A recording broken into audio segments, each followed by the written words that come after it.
Of all the legendary creatures spoiled from the upcoming Dominaria set so far, Muldrotha the Gravetide is one of the most anticipated. Those of you who are fans of Graveyard's Matter commanders like Kess or Carador are going to absolutely love Muldrotha. Any commander that can abuse Strip Mine and Spore Frog is a winner in my book, that's for sure. It remains to be seen how Muldrotha stacks up against other Sultai powerhouses like Sidisi and Tasigur, but there's no denying just how powerful her ability is. If you're looking to get the most out of your Muldrotha deck, there are two specific strategies that you should consider. A more casual to mid-level playstyle is going to be a Reanimator strategy. This is going to be heavily focused on using cards like Reanimate to take massive creatures from your graveyard and put them directly onto the battlefield. And if you play in a more competitive meta, you're definitely going to want to look at a Stax strategy. This is heavily focused on locking your opponents out of the game, then comboing off for the win.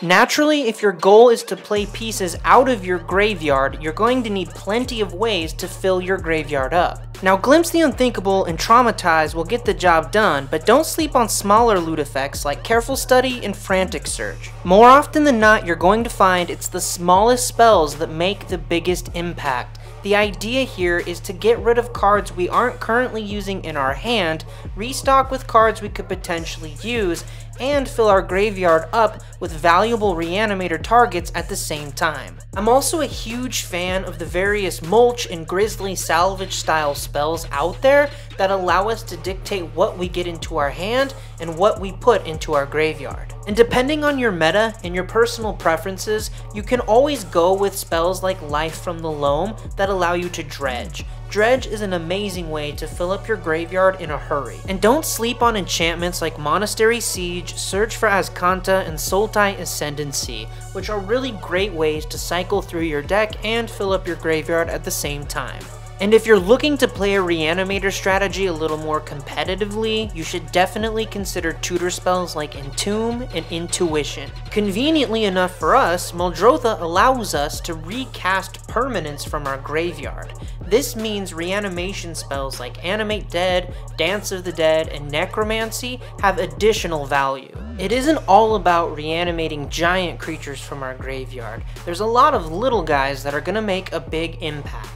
Muldrifter and Shriekmaw are some of my favorite low-cost, high-value creatures. And if you play in a meta that suffers from indestructible or hexproof creatures that are just really annoying, there's no better way to get rid of those than Merciless Executioner and Fleshbag Marauder. You can also take full advantage of cards like Seal of Removal, which you can play, wait for a threat to appear, and then use Muldrotha's ability to play them and use them again. And if you really want to abuse Muldrotha's ability, there are few ways better to do it than cards like Elephant Grass or Mystic Remora. Having the ability to not ever pay a cumulative upkeep cost, then recast them from your graveyard whenever you need them is just awesome. Eternal Witness is an all-star in pretty much any green deck, but especially here. And if you want to hate on other graveyard decks in your meta without taking out your own graveyard, there are few ways better to do it than Nihil Spellbomb and Tormod's Crypt. For those of you out there who have experienced the awesomeness of cheating out a Grave Titan or a Sire of Stagnation on turn 2 or 3, it is an unbelievable feeling. The giant creature that's right for your Muldrotha Reanimator deck depends on how much of a jerk you want to be and how your meta plays. Some are just friendlier than others. A Sphinx of Uthun, for instance, that's not so bad. A Jin Cataxis, however, people might just scoop when they see that. I'd also highly recommend creatures like Phyrexian Delver and Body Double. They're often overlooked, but they're very powerful in reanimation strategies. For those of you who have faced down a highly tuned Stax deck and lived to tell the tale, I applaud you. The entire point of a Stax strategy is to shut your opponents out of the game and deny them the ability to do pretty much anything. If your goal is to build the most competitive Muldrotha deck possible, then you're going to want to go the Stax route. This is not a casual or a budget-friendly strategy, but if you want Muldrotha to be the dominant powerhouse on the table that you think she can be, well, you gotta join the dark side. Stax effects are great and all, but you have to have the ability to play around your own obnoxious artifacts and enchantments. Otherwise, you're not really accomplishing anything. A small example of this is a card like Hurkyl's Recall, which for a low cost allows you to return all of your artifacts to your hand, and if you're running a bunch of really cheap to cast artifacts like you should be, you're going to be able to play them all again,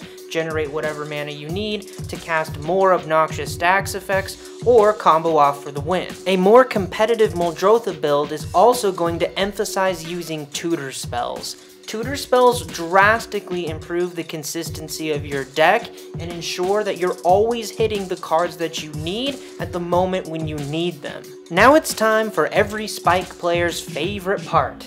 The part where I tell you how you're going to win.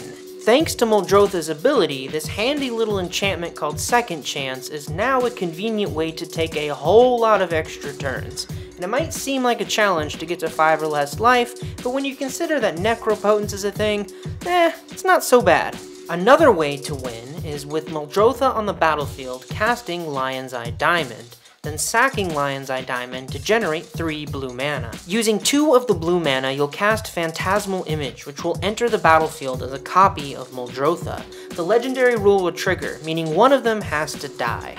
We'll sacrifice Muldrotha and send her to the graveyard, not the command zone. We'll use our Phantasmal Muldrotha clone to recast Lion's Eye Diamond from our graveyard. We'll then sack Lion's Eye Diamond to generate 3 black mana. We'll use 2 of that mana to cast Animate Dead, and we'll target Muldrotha in our graveyard and reanimate her. You can use this loop with Lion's Eye Diamond, Animate Dead, Phantasmal Image, and Muldrotha to generate infinite mana of any color, infinite enter the battlefield triggers, and infinite leave the battlefield triggers. Pretty brutal stuff. Overall, Muldrotha has a lot of great things going for her. She's in an awesome color scheme. Sultai is considered one of the strongest color schemes in EDH for a reason.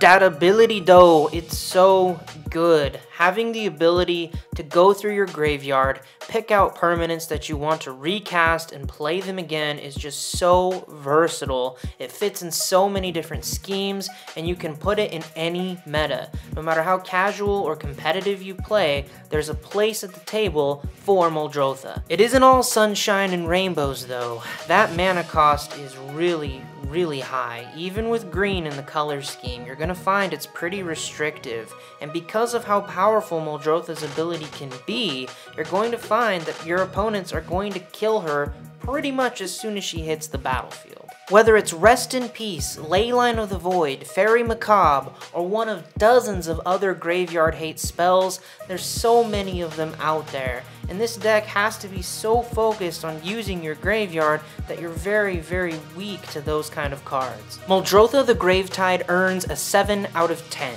an above average score for an above average Sultai commander. Is Muldrotha broken? Absolutely not. But is she very powerful?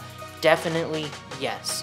This is an awesome commander that has a lot of untapped potential, and I for one am excited to see what people brew up for her. I'm your friendly neighborhood host Alex. Thank you so much for hanging out with me today. Please don't forget to leave a like, and if you're new around here, subscribe. And you know what's up. Stay classy, deck builders. I'll see you next time.